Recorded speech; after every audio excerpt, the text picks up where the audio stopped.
Okay, पहले पढ़ेंगे भजन संहिता 18 उसका 29,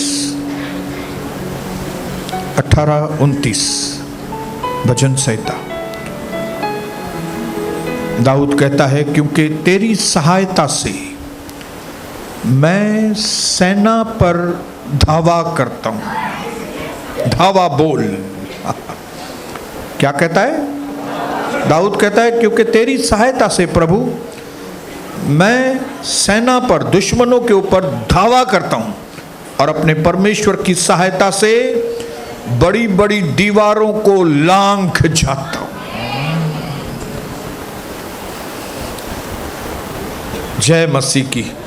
अभी व्यवस्था विवरण पहला अध्याय उसका 6 से आगे मैं पढ़ रहा हूं। यहां पे प्रभु इज़राइलियों से कह रहा है, हमारे प्रभु परमेश्वर ने होरेब के पास हमसे कहा, तुम लोगों को इस पहाड़ के पास रहते हुए घूमते घूमते बहुत दिन हो गए, इसलिए अब यहां से प्रस्थान करो। इसके लिए क्या करो? तुम अटक गए हो एक जगह पे, अभी क्या करो? तुम एडवांस हो जाओ, आगे चलो। तुम बहुत देर हो गई, तुम एक ही जगह पे रुके हुए हो, अब आगे आ जाओ।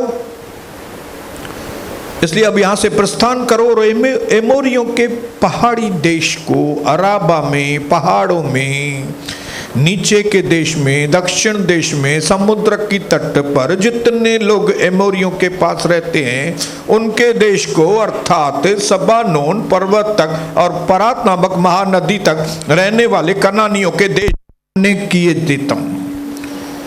सुनो, मैं उस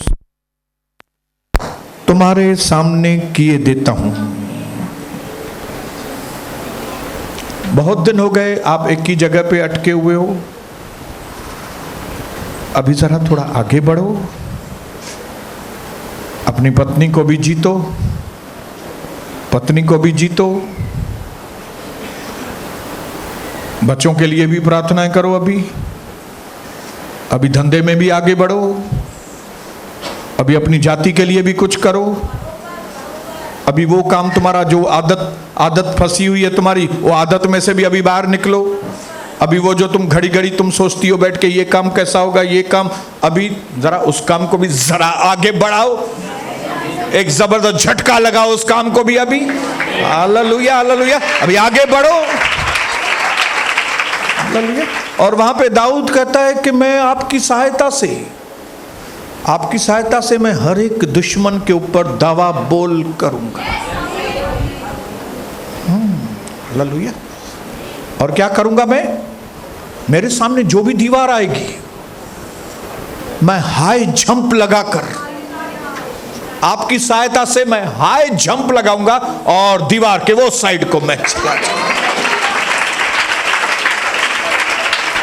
ये एक सही यीशु मसीह के बेटे और बेटी की जिंदगी का एग्जाम्पल है।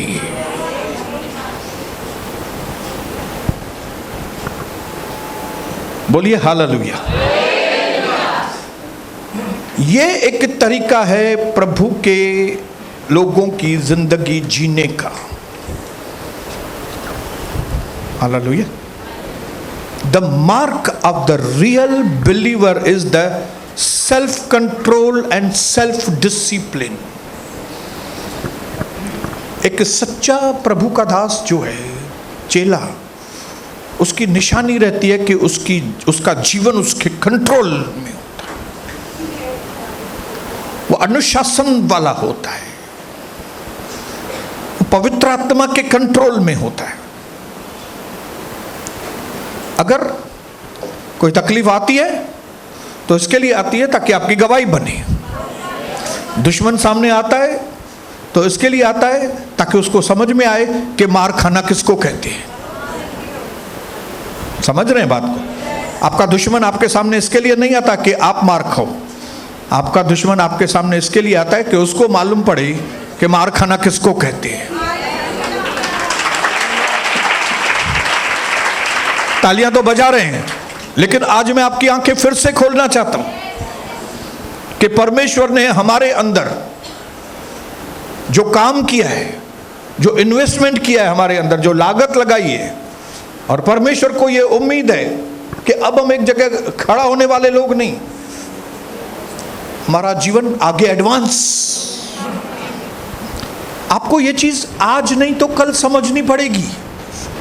कई लोग अभी जवान हैं, जवानी के जोश में वो आगे बढ़ रहे हैं, कुछ भी खा रहे हैं, कुछ भी पी रहे हैं, लेकिन जब एक दायरा आएगा, जब उम्र आएगी, तब आपको समझ में आएगा कि कौन सी चीजों की वजह से आज आप तकलीफ में हैं।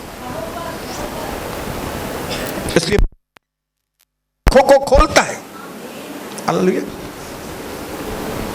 और प्रभु के वचन में हमने साफ साफ सुना, मत्ती के 7 अध्याय में, सब लोग हे प्रभु कहने वाले मेरे साथ नहीं रहेंगे,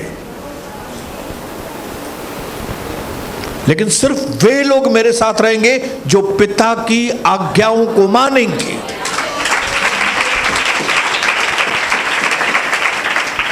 हालेलुया।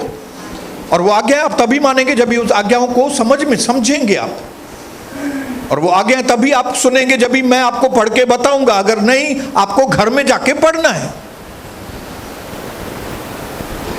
आप घर में जाके पढ़ेंगे, और जब मैं यहां से प्रचार करूंगा तब आप कंफर्मेशन करेंगे, हां जो मैंने पढ़ा है वही पास्टर बोल रहा है,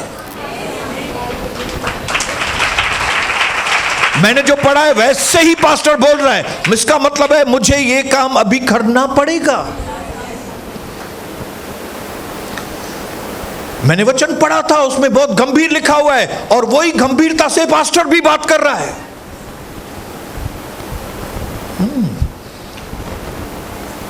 कई चीजें मेरे हाथ में, मैं हल्का करके आपको खिला सकता हूं। कोई भी एग्जाम्पल लीजिए, मैं आपको हल्का करके उसको दे सकता हूं आपको। जब यीशु मसीह को पकड़ा गया, औरतें रो रही थी कुछ, तब प्रभु ने कहा मेरे लिए मत रो, अपने बच्चों के लिए रो। अब इस चीज को मैं बहुत आराम से हल्के से भी दे सकता हूं।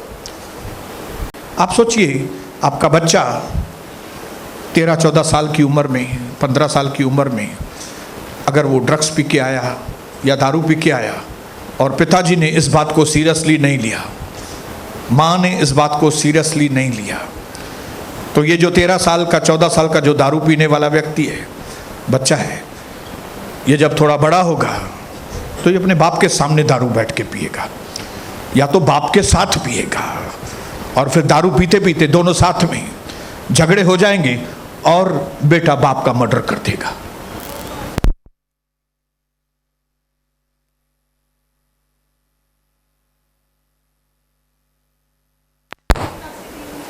आपने उस बात को सीरियसली लिया ही नहीं कि आपका बेटा दारू पी रहा है।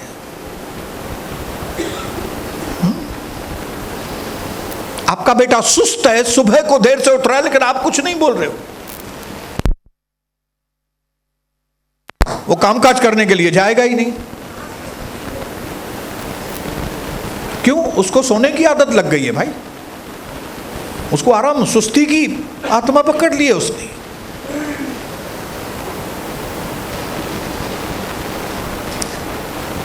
किसी भी व्यक्ति को परिवार में अगर आप आगे बढ़ते हुए नहीं देख रहे हैं, मैं आपको बताऊं, उसका कारण उसके घर के मां बाप हैं।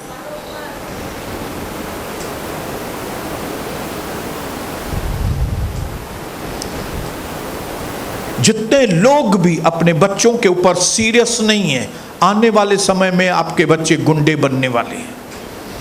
और यही चीज कलीसिया के साथ लागू होती है। जितने भी पास्टर लोग अपने प्रजा के लोगों को परमेश्वर के वचन की गंभीरता नहीं बताएंगे, इनकी आज्ञा पालन की गंभीरता नहीं बताएंगे, पवित्र जीवन जीने की गंभीरता नहीं बताएंगे, तो कलीसिया के अंदर धर्मी लोग पैदा नहीं होने वाले हैं, कलीसिया के अंदर गुंडे मवाली पैदा होने वाले हैं। और कलीसिया के गुंडे मवाली बाहर के गुंडे मवालियों से ज्यादा खतरनाक होते हैं।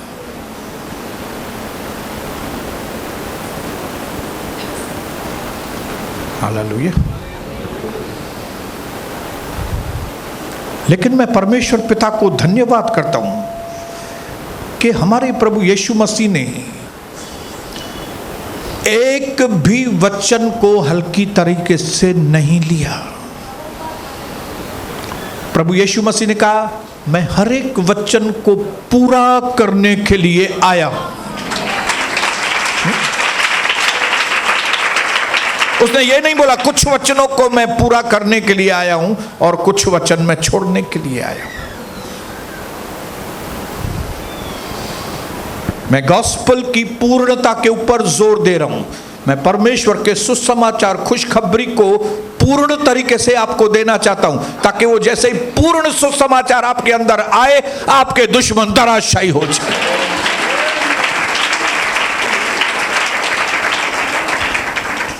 किसी भी बात को समय पे होना बहुत जरूरी है।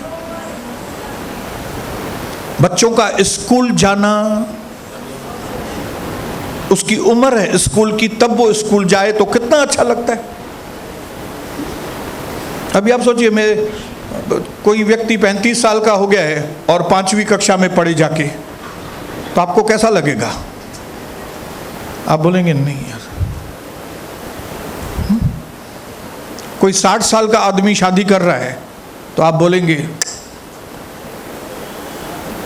ये बात जम नहीं रही है। वैसे ये शिक्षाएं जो कलीसिया के अंदर परमेश्वर देता है, ये अगर आप लोगों को, कलीसिया को अगर सही समय पर वो शिक्षाएं नहीं मिली, नहीं आप सही समय पर उन शिक्षाओं को ग्रहण नहीं करेंगे तो उसकी रिजल्ट्स नहीं आएगी।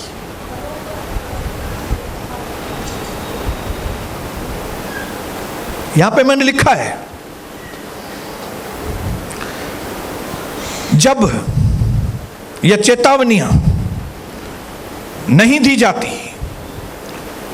नजरअंदाज की जाती है, तो कलीसिया एक प्रदर्शन दिखने की जगह बन जाती है, ना कि परमेश्वर की उपस्थिति की। उपस्थिति गायब हो जाती है, प्रदर्शन शुरू हो जाता है। एक हल्ले गुले शोर शराबे की जगह बन जाती है, ना कि एक अभिषेक की जगह। अभिषेक चला जाता है। अगर हम इन चेतावनियों को सीरियसली नहीं लेते तो प्रोग्राम के ऊपर प्रोग्राम की जगह पर प्रोग्राम ही दिखेंगे, सामर्थ्य चला जाता है। दुष्ट आत्माओं को कोई चुनौती देने वाला नहीं होता। बीमारियां बिना चंगाई के बनी ही रहती हैं। बुरी आदतें, बुरी लत जाती ही नहीं, बनी रहती है।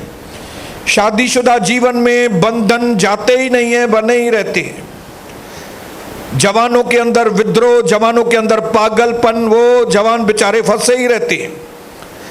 देश अंधकार के अंदर बना ही रहता है। विश्वासी परमेश्वर के प्यार में नहीं, लेकिन पैसों के प्यार की लालच में जीवन बिताते रहते हैं। ये हमारे कलीसियाओं की हालत होती है जब हम चेतावनियां नहीं देते, जब हम चेतावनियों के ऊपर ध्यान नहीं देते, जब हम अपने बच्चों को चेतावनियां नहीं देते। मेरी आंखों के सामने एक परिवार हिलव्यू सोसाइटी में रहता था। उसका छोटा बेटा 5 साल का, 6 साल का, वो नीचे खड़े होके 2nd फ्लोर पे अपने पिताजी को माँ बाप पे गालियां देता था, और उसका पिताजी उधर से खुश होता था। हालेलुया। क्या होता था? खुश होता था। भाई मुझे, मेरा बेटा इतना होशियार है, देखो क्या मेंटालिटी थी उनकी मालूम नहीं। मैं नाम नहीं बताऊंगा क्योंकि वो आदमी अभी इस दुनिया में नहीं है, लेकिन वो बेटा जब बड़ा हुआ, वो लोग हिलव्यू छोड़ के इधर सपना गार्डन के पास आके रहने लगे थे। उस फैमिली ने मुझे और कविता को बुलाया, हमारे घर प्रार्थना करने के लिए आई। और वहां पे क्या प्रॉब्लम था आपको मालूम है? ये बेटे ने जो गालियां देता था, 5-6 साल का था, अभी 24 साल का, 25 साल का हो गया था, वो सुबह को भी बाप को मारता था, रात को भी बाप को मारता था। मार मार के उसने हालत खराब कर दी थी।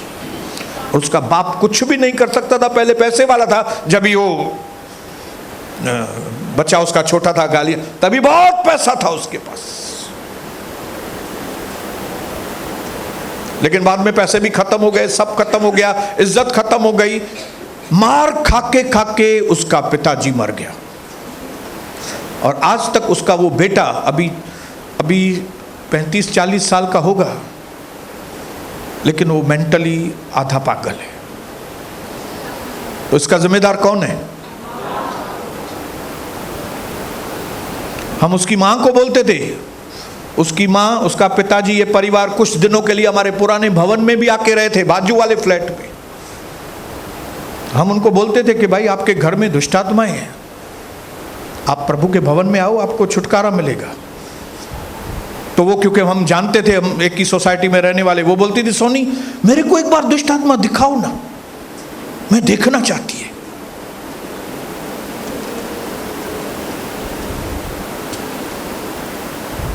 लापरवाह।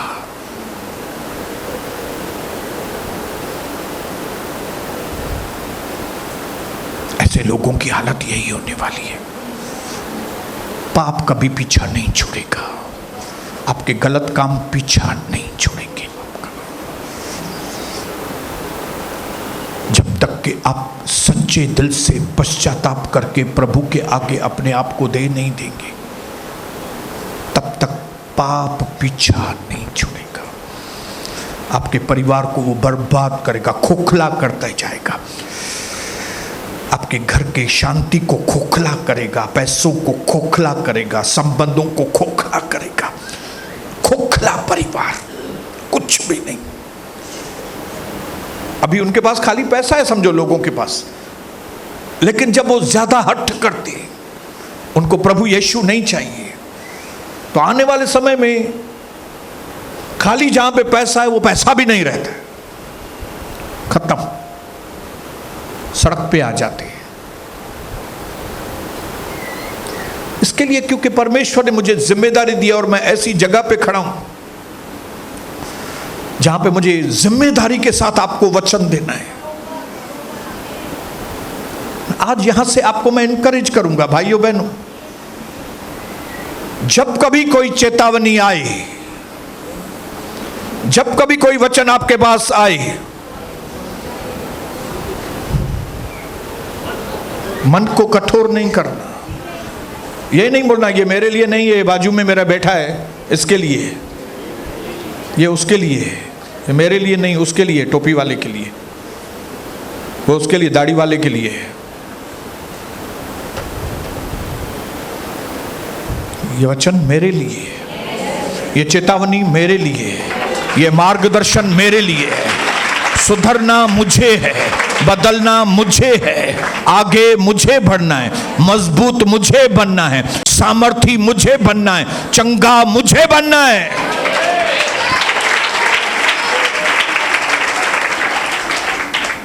तब तक बहुत देर हो जाती है जब हम लेट करते हैं। उनको बड़े समय के बाद यह एहसास होता है कि हमने ये क्या कर दिया। जब प्रभु का शब्द उन लोगों के पास आएगा कि मैं तुमको नहीं जानता कि तुम कौन हो, वे इस बात को, इस शब्द को वो सहन नहीं कर पाएंगे।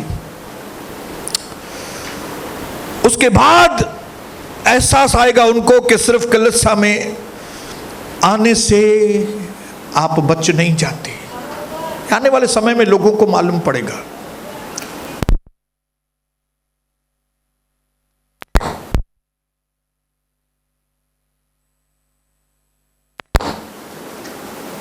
कलीसिया में आने से आप बच नहीं जाएंगी।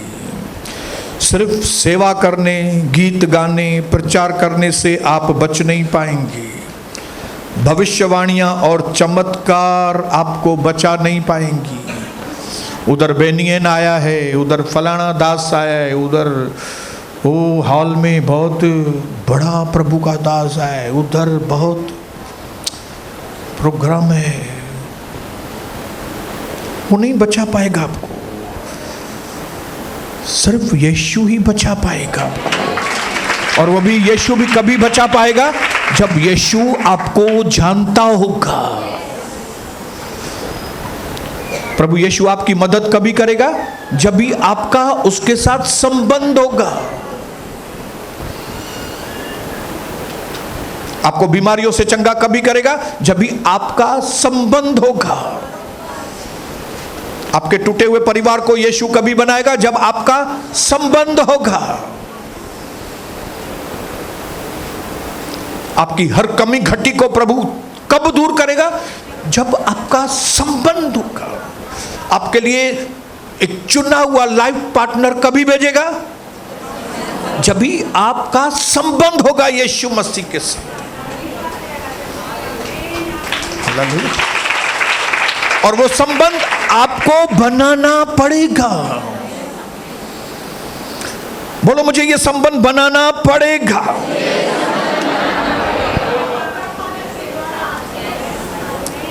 हालेलुया।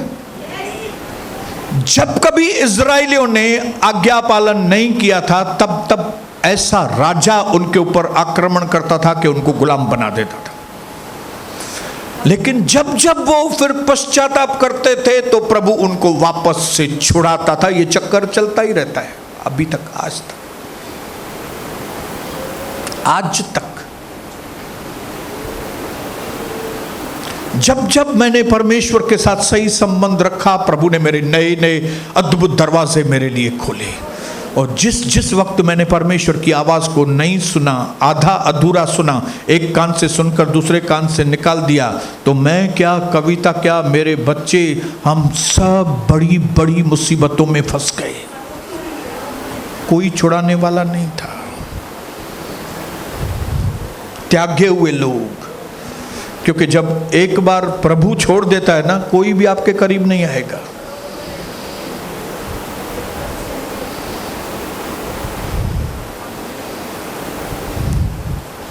हालेलुया। इसके लिए हमें अपने जीवन में बहुत सोच समझकर दिन गिनकर बिताने हैं। दिन गिनना मतलब बाइबल में लिखा है दिन गिनना सीखो। इसका मतलब क्या है?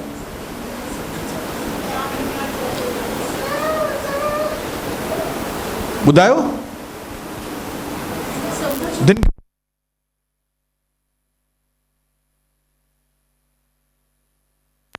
बुद्धिमानी से चलना। हालेलुया। अगर आप आपके जीवन में बुद्धिमानी से नहीं चलेंगे, आप अपने जीवन के अंदर बहुत कुछ खो देंगे। हालेलुया। परमेश्वर का वचन इतना महंगा है कि हम उसको खरीद नहीं सकते। इसके लिए प्रभु कलश हमें फ्री देता है, गिफ्ट के रूप में देता है। नहीं तो ये बहुत बेशकीमती है। ये क्या है? ये बहुत बेशकीमती है। इसकी इतनी कीमत है जितनी आप सोच नहीं सकते। इसको हम एक शब्द भी हम उसका खरीद नहीं कर सकते। इसके लिए प्रभु फ्री में दे रहा है। इसके अंदर परमेश्वर के बारे में सही इंफॉर्मेशन है। जिस परमेश्वर को ढूंढने के लिए ऋषि, महर्षि, संत, कितने लोग हिमालय पर चढ़ गए, गल गए, लेकिन उनको ईश्वर नहीं मिला। क्योंकि वो ईश्वर उधर नहीं है, इधर है। वो इधर है। हालेलुया। और जब हम उस ईश्वर को पाते हैं तो हम जानते हैं कि परमेश्वर ने सिर्फ अपना खून हमें पापों से छुड़ाने के लिए नहीं बहाया, खाली पापों से सिर्फ छुड़ाने के लिए नहीं,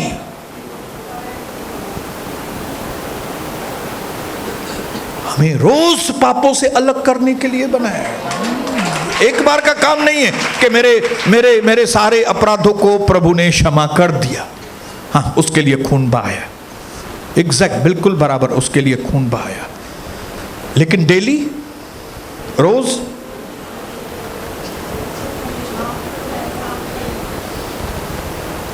रोज आपको मेहनत करनी है। आपको पाप में बने नहीं रहना है, आपको पाप में से निकलना है, आपको सुधरना है, आपको बदलना है। ये कौन करेगा? पास्टर करेगा? कौन करेगा भाई?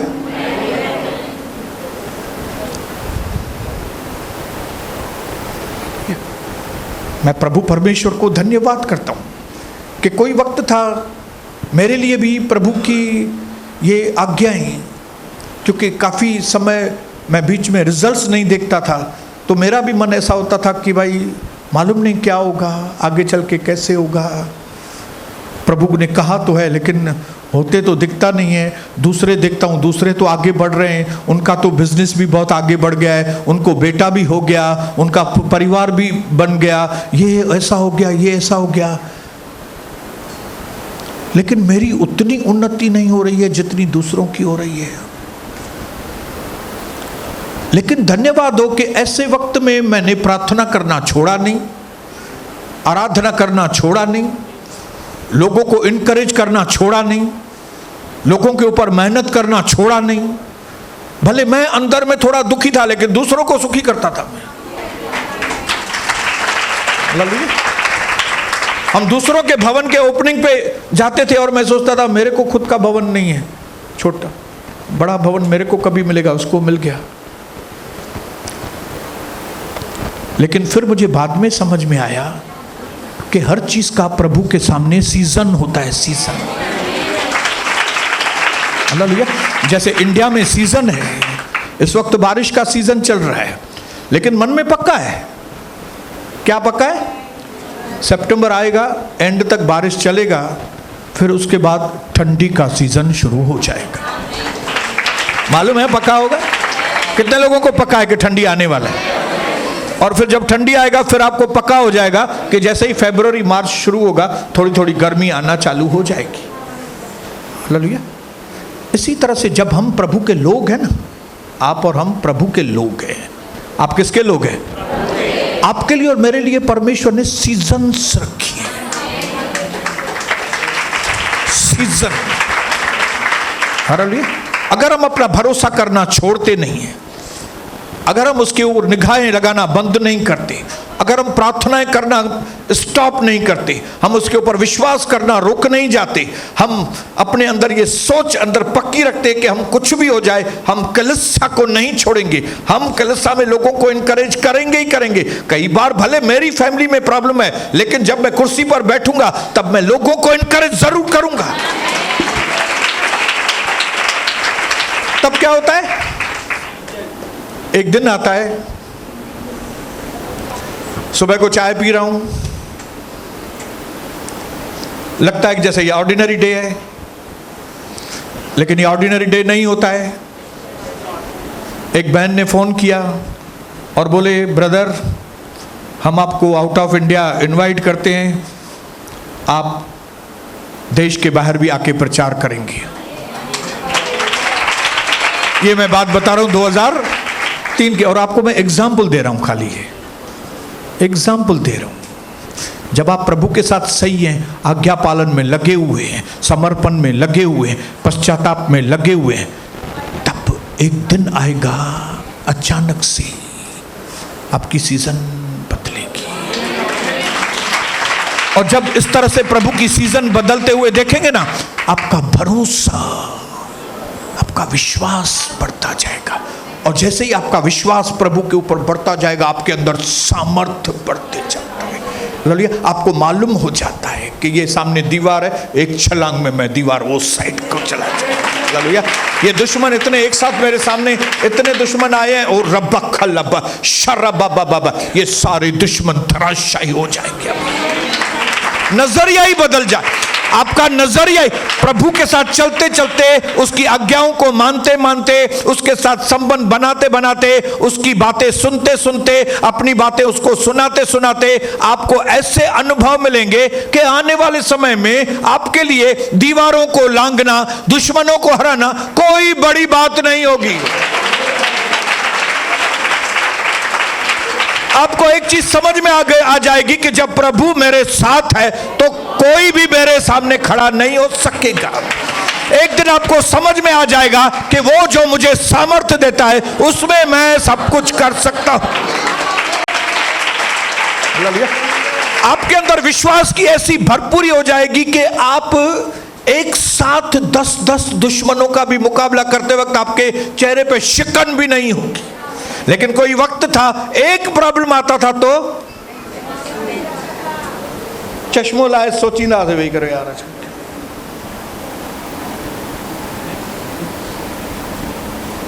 क्या हुआ है भाई? यार प्रॉब्लम हो गया है बहुत। कोई वक्त था ऐसे, लेकिन अभी वक्त है। प्रॉब्लम आया और हमको मालूम है 2:30 बजे रात को उठना है, चाबी घुमाना है। और खाली चाबी नहीं घुमाना, आपको समझ में आ जाएगा कि आज जो मैंने प्रार्थना की है वो बिल्कुल सही प्रार्थना की है, और उसके कल को आपको प्रभु चिन्ह भेजना चालू कर देगा कि भाई मैंने प्रार्थना सुनी है आप। और यही प्रोसीजर है हमारा आत्मा में ग्रो होने का, स्ट्रांग होने का। समस्या आई, विश्वास किया, प्रार्थना किया, समस्या को सुलझे हुए देखा, वापस ताकत आ गई। फिर दूसरा प्रॉब्लम आया, फिर तीसरा प्रॉब्लम आया, ये हुआ, प्रार्थना किया, जवाब आया, फिर ताकत बढ़ी। इसके बाद आप 10 साल के बाद देखेंगे कि आपका रंग रूप ही बदल जाएगा भाई। आपका रंग रूप बदल जाएगा। आपको समझ में आ जाएगा कि जिस काम को दुनिया 15 साल लगाएगी पूरा करने में, प्रभु हमारे अंदर 15 दिन में वो काम पूरा कर देगा। जो महीने लगते हैं लोगों को काम पूरा करने में, प्रभु हमारे लिए क्षणों में उस काम को पूरा कर देता है। ये जैसे जैसे आपको अनुभव मिलते जाएंगे, अनुभव आपको ग्रो, आप मजबूत, आप बढ़ते जाएंगे, एडवांस होते जाएंगे, और एक दिन आएगा जब आप अपने व्यक्तिगत जीवन में, पारिवारिक जीवन में, मिनिस्ट्री के अंदर, फाइनेंस के अंदर, धंधे के अंदर आपकी गवाही ऐसे करके बस आपको यह चीज समझ में आएगी कि जिस अच्छे काम की शुरुआत प्रभु ने मेरी जिंदगी में की है वो हमेशा पूरा करेगा। वो मेरा परमेश्वर जो सर्वशक्तिमान है, वो कभी कोई ऐसी कहानी नहीं लिखता जो आधे में ही पूरी हो जाए। आधे में वो कभी ऐसी बिल्डिंग नहीं बनाता जो जिसका काम ही रुक जाए।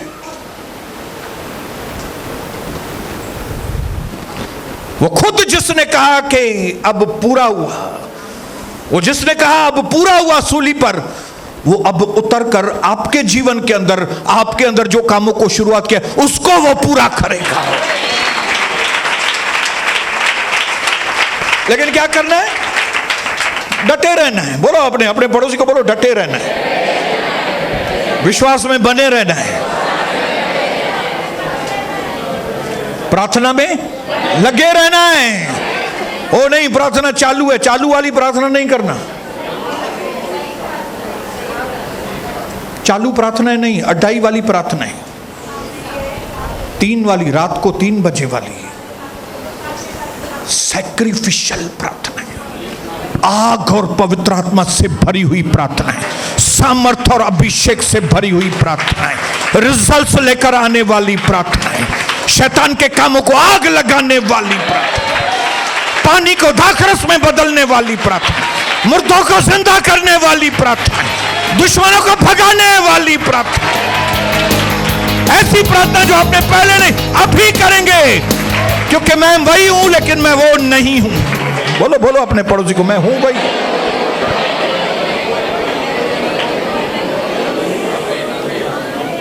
मैं वही हूं लेकिन मैं वो नहीं हूं।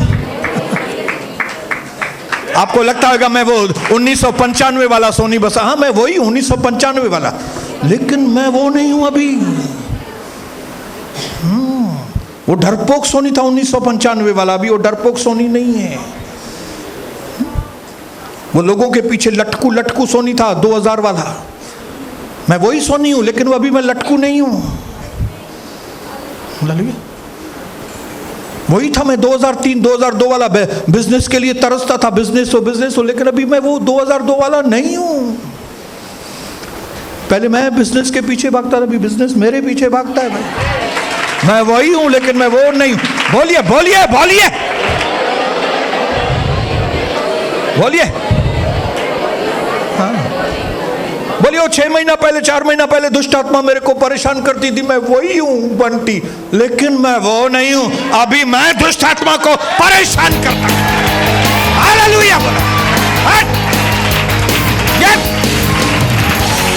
हालेलुया। दीवार देख के मैं रुक जाता था कि भाई मैं दीवार में कैसे फांदूं, मैं वही हूं, लेकिन अभी मैं वो नहीं हूं। अभी मैं दीवार को छलांग मार। हालेलुया।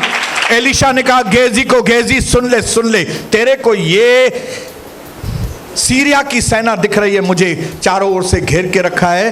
आंखें खोल तो तेरे को दिखाई देगा कि इस सीरिया की सेना के पीछे परमेश्वर के अग्निमय रथ और घोड़े हैं मेरी रक्षा करने के लिए।